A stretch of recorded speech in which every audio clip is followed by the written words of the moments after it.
Chairman senator मुंतखब हो गए। कैमरे कहाँ कहाँ लगे थे और किस किस ने लगाए थे, ये कैसे पता चलेगा? ओपोजिशन को अपने ही बंदों ने मात दे दी। ये तो जाहिर हो गया कि पीटीआई ने एक वोट भी नहीं खरीदा। अस्सलाम वालेकुम नाजरीन, मैं हूँ जबरार खान और आप देख रहे हैं VN1 TV। नाजरीन के नाम, जैसा कि आपको मालूम है कि आज चेयरमैन सेनेट को इलेक्ट होना था और उनका मुंतखब भी हो चुका है कि चेयरमैन सेनेट कौन है। Mr. Sadiq Sanjarani has received 48 votes. Mr. Yusuf Raza Jilani 42 votes.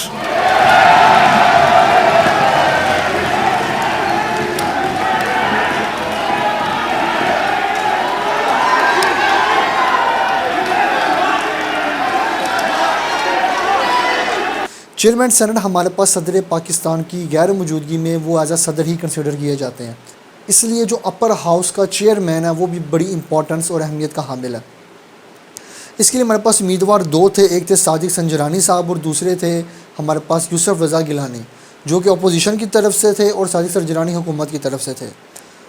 अब दोनों पार्टियों ने वोट कास्ट करने थे। जो हुकूमत थी उसके पास थी 48 सीट्स, इट्स मीन कि उनके पास 48 वोट थे, और जो अपोजिशन थी उनके पास तकरीबन 51 वोट्स थे।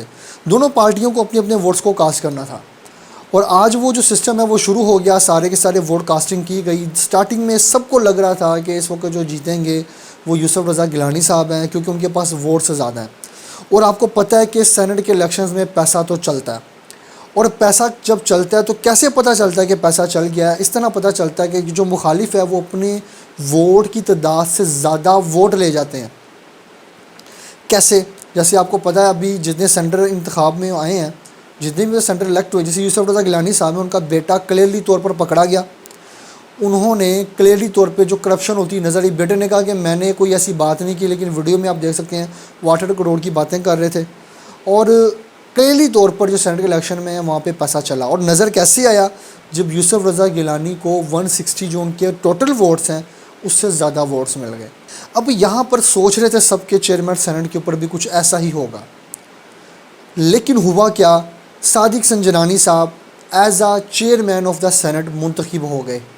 अब आपके दिमाग में फ़ौरन आएगा कि शायद हुकूमत ने पैसा चलाया और हुकूमत ने 48 से ज़्यादा वोट्स हासिल किए हैं। हम आपको बता दें कि हुकूमत ने 48 वोट्स ही हासिल किए हैं। हुकूमत के पास कितने वोट्स थे? 48। उन्होंने हासिल कितने किए हैं? 48। अब यहाँ पे ये बात तो क्लियर हो जाती है कि हुकूमत के पास जितनी सीट्स थी उन्होंने उतने वोट्स हासिल किए और उससे ज़्यादा वो हासिल नहीं कर सके। और उसके ज़्यादा हासिल ना करने की वजह क्या है? क्योंकि और सीट ही नहीं थी। लेकिन फिर वो जीते कैसे? वो जीते ऑपोजिशन के ओवर कॉन्फिडेंट की वजह से। ऑपोजिशन के लोगों ने सारे के सारे वोट दिए किसे? यूसुफ रज़ा गिलानी साहब को।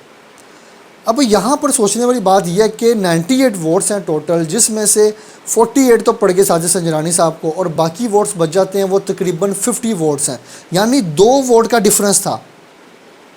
और इसके बावजूद वो हार गए।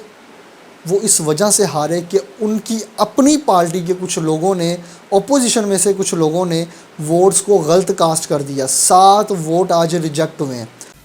In which the marking instead of the box, the stamp has actually been affixed on the name of Sayyid Yusuf Raza Jilani, and they are rejected.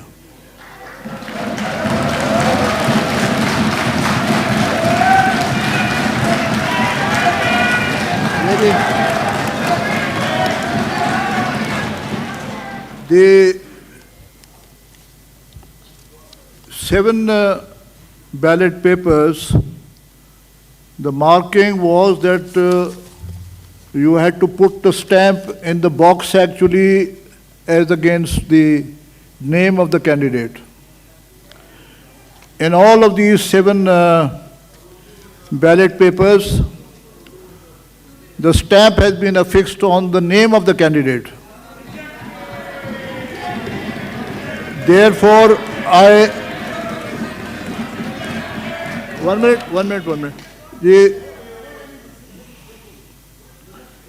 I have already rejected them. Why can't I do it? Why can't I do it? I am giving you my ruling. You don't like it? Go and appeal to the election tribunal, D.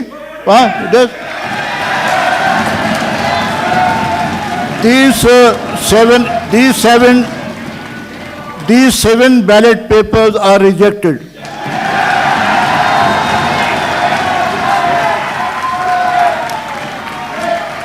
इस पर यूसुफ रज़ा गिलानी साहब के जो polling agent उनको provide किए गए थे Farooq H Naik साहब, उन्होंने भी इसके ऊपर काफ़ी बहस बूस की और कहा कि जो वोट है वो बिल्कुल सही कास्ट हुआ है, क्योंकि आपने वहाँ लिखा हुआ है कि मोहर कहाँ लगानी है कहाँ नहीं लगानी। उन्होंने कहा कि आपने कहा था बॉक्स में लगानी और सारी मोहरें बॉक्स में लगी हुई हैं, लेकिन प्रिजाइडिंग ऑफिसर के मुताबिक वो जितनी भी वो उस वक्त मोहरें लगी हैं वो सारी की सारी नेम्स के ऊपर लगी हुई हैं। इसके साथ ही जो हमारे पास साजिद संजरानी साहब के जो उस वक्त एजेंट थे मोहसिन अजीज़ साहब, उन्होंने भी इस चीज़ की काफ़ी चेकआउट की और काफ़ी कलेक्शन और नंबर गेमिंग के बाद पता चला कि साजिद संजरानी साहब 48 वोट्स लेके कामयाब हैं और जो यूसुफ रज़ा गिलानी साहब हैं वो 42 वोट्स लेकर नाकाम हैं। आप कहेंगे 7 वोट तो रिजेक्ट हो गए, 1 वोट किधर गया? वो जो 1 वोट था वो इतना भला मानस बंदा था कि उसने दोनों को ही इलेक्ट कर दिया था, कि दोनों पे ही ठप्पे लगाए हुए थे।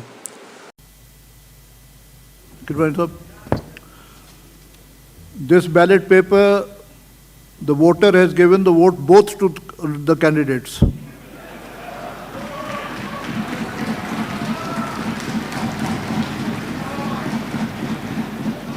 This is therefore rejected. अब ये तो क्लियर हो गया कि इनके वोट ज़ाय होने की वजह से गवर्नमेंट का चेयरमैन आ गया। अब डिप्टी के लिए इंतखाबात होने जा रहे हैं और उसका भी जो सिस्टम है वो शुरू होने वाला है, क्योंकि साजिद संजरानी साहब जो हैं वो अपना हलफ ले रहे हैं और ये सारे प्रोसीजर चल रहे हैं। लेकिन इसके साथ ही हम आज उस चीज़ों पर भी नज़र डालते हैं जो हुई। कैमरे लगे हुए थे। अब सोचने वाली बात यह है कि जो कैमरे लगे हुए थे क्या वो पहले ही लगे हुए थे? अगर वो तहकीकात होनी चाहिए तो किन पहलुओं पर होनी चाहिए, ये भी देखने की ज़रूरत है।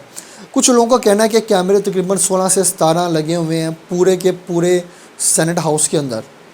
लेकिन यहाँ पे सोचने वाली बात ये, इतना हसास तरीन अदारा और बिल्डिंग, कैमरे छोड़ दे कितने लगे हुए हैं, और वहाँ पर कोई आता है कैमरे लगा कर चला जाता है। ये बग़ैर रिकॉर्ड्स के नहीं हो सकता। क्यों? क्योंकि बग़ैर रिकॉर्ड्स के ये पॉसिबल ही नहीं है। वो जितने भी कैमरे हैं पूरे जो उस वक्त सेंटर हाउस है उसका एक एक रिकॉर्ड रखा जाता है, एक एक चीज़ का रिकॉर्ड रखा जाता है। वहाँ पर क्या चीज़ आ रही है, जा रही है, लग रही है, किसने कितनी पेमेंट की है, कौन सी चीज़ बाय की गई है, कौन सी कंपनी से बाय की गई है, उसका हेड कौन है, किसके कहने पर वो इशू हुई, किसने उस पर सिग्नेचर की है, ये सारे के सारे जो है ये इनके अफसर शाही जो हैं वो इसमें इंक्लूड होते हैं और उनके बगैर ये काम तो हो नहीं सकता। इसका मतलब ये है साफ़ साफ़ कि वहाँ से वो चीज़ें निकाली जा सकती हैं कि कैमरे किसके कहने पर लगाए गए। अच्छा, यहाँ पे एक बात बड़ी सोचने वाली है कि सारे सेनेट के बंदे वहाँ पर बैठे होते हैं और यकदम जैसे ही वो पोलिंग बॉक्स लाकर रखा जाता है और उसी वक्त वहाँ पर अपोजिशन का एक बंदा जाता है और वो देखता है एलईडी के पीछे कि लो जी यहाँ पे तो कैमरा लगा हुआ है। मतलब ऐसे जैसे उसको पता था कि उसे जाना यहाँ पे ही है। पूरी पाकिस्तान की आवाम को ना इन लोगों ने, वो कहते हैं, ट्रक की बत्ती पीछे लगाया हुआ है कि सारे का सारा पाकिस्तान ट्रक की बत्ती के पीछे लगा हुआ है और इन लोगों को नज़र आ रहा है कि करप्शन हो रही है, पैसा लग रहा है, पैसा लग के इलेक्ट हो रहे हैं, सारी पैसे की गेम है। लेकिन फिर भी इन लोगों को समझ नहीं आ रहा और फिर उन्होंने उन कैमरों की पहचान की और ऐसे पहचानें करवाई जैसे खुद पता हो कि यहाँ पे लगे हुए हैं। बहरहाल हम भी कहते हैं कि इसकी तहकीकात होनी चाहिए। जो सेक्रेटरी हैं उनको पता है कि कौन सी चीज़ कहाँ लगी हुई है। अब वो नाम आ रहा है कि वहाँ पर नाइब कासद थे कुछ, अब उन बेचारों पर नाम डाला जा रहा है, लेकिन अनकरीब पता चल जाएगा कि एक्चुअली इन चीज़ों के पीछे है कौन। अच्छा, फिर वो जो बॉक्स है वो फिर डायरेक्ट उन कैमरास के नीचे ला जाकर रखा जाता है और फिर जैसे ही वहाँ पे बंदा आता है अपोजिशन का और वो आके चेक करना शुरू कर देता है। लेकिन बाद में उस बॉक्स को चेंज किया जाता है और फिर उसके बाद जो प्रॉपर वोट है वो कास्ट किए जाते हैं। अब जब ये कैमरे लगाए गए तो पूरी अपोजिशन ने शोर मचा दिया और फिर नून लीग के खाका अब्बासी साहब बाहर आके उन्होंने एक तकरीर लंबी चौड़ी की कि हाँ जी ये इन्होंने अंदर कैमरे लगा दिए हैं, ये वोट को पमाल करने की कोशिश कर रहे हैं। समझ नहीं आ रही कि करप्टेड बंदे होकर भी ये लोग किस तरह आवाम को फेस कर लेते हैं और कितनी सफाई के साथ कह देते हैं कि हाँ जी वो जो हमने अंदर किया हमने बिल्कुल ठीक किया और जो हम है वो ठीक है, हुकूमत गलत है। और जिन्होंने इक़्तिदार में आके पैसे बनाए हैं वो भूल जाते हैं जब लोग मीडिया पे आते हैं। और उस वक्त खानका बासी साहब ने कहा, हाँ, फवाद चौधरी साहब की उन्होंने तारीफ़ की कि इन्होंने अच्छा IT सिस्टम का निज़ाम में बेहतरी की है और जो भी उन्होंने किया उन पे आज मेहरबान थे वो, लेकिन हुकूमत पे तो वो बिल्कुल मेहरबान नहीं थे। अब इसके रिएक्शंस भी आस्ता आस्ता आएंगे। फिर साथ ही बिलावल भुट्टो जरदारी साहब ने भी कह दिया कि इसकी तहकीकात होनी चाहिए, कि यहाँ पर जो कैमरेज लग गए हैं और ये सारा का सारा सिस्टम चल पड़ा है। बिलावल भुट्टो जरदारी साहब की अपनी पार्टी के बंदे जिनको उन्होंने एज आ सेनेटर के हेड के तौर पे ऊपर लॉन्च किया कि सेनेटर के हेड बनेंगे, उनका नाम यूसुफ रज़ा गिलानी साहब है, जिनके बारे में वीडियोस मौजूद हैं कि वो कैसे इलेक्ट हुए हैं। इससे बढ़कर कुछ नहीं हो सकता। अच्छा, बहरहाल लबे लुबाब ये है और एंड ये है कि इस वक्त साजिद संजरानी साहब 48 वोट्स लेके सेनेट के हेड मुंतखब हो चुके हैं और चेयरमैन सेनेट मुंतखब हो चुके हैं। कहता हूँ कि मैं खुलूस नीयत से पाकिस्तान का हामी और वफादार रहूँगा, कि सेनेट के चेयरमैन की हैसियत से, और जब भी कभी मुझे बहैसियत सदर पाकिस्तान का काम करने के लिए कहा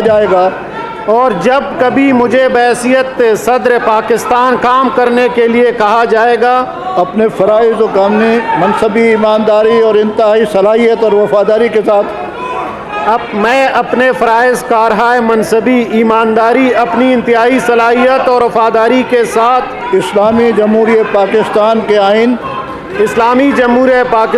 आइन और सेनेट के चेयरमैन की हैसियत से सेनेट के कवायद के मुताबिक और हमेशा पाकिस्तान की खुद मुख्तारी